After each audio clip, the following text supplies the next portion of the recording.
like peace zones. They have pretty strong control over the neighborhood. My father brought my mother there for the low rent. He was a heroin addict. He also would get his heroin in the neighborhood, so he tended to live where he had easy access to his drugs. He was incarcerated and he was deported and sent back to Egypt. So now my mom was alone.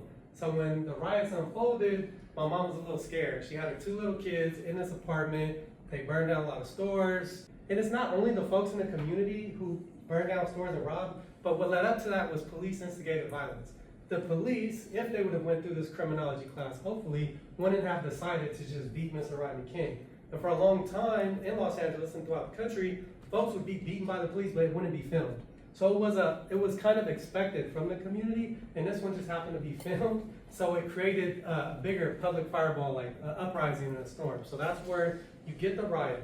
My mom's response, she was looking for somewhere else to raise us. When she would go to her work, because she worked for a company called Teledyne, she would get to the office and mothers would cry. Like mothers would break down on the floor of the office, because this was the 90s. And mind you, there was 1,000 murders a year going on in Los Angeles at this time. So mothers would show up to work and break down in the middle of the floor like, my son was murdered, or my son was arrested for murder.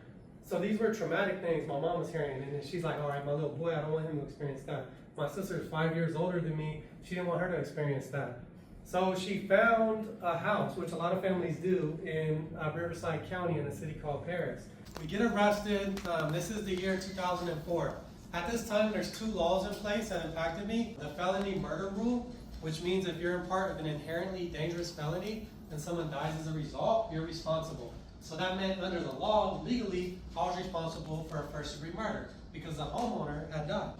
Second law that was in place was Proposition 21, which was passed in the year 2000, which said district attorneys had sole discretion to try you as an adult, and it wouldn't be up to a juvenile court judge. You didn't have a 707 fitness hearing.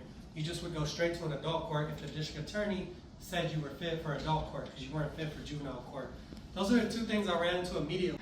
So I get to the high security juvenile hall unit, charged with first degree murder, direct file to adult court. And I spent that first year in Riverside's high security juvenile hall going through a process of change.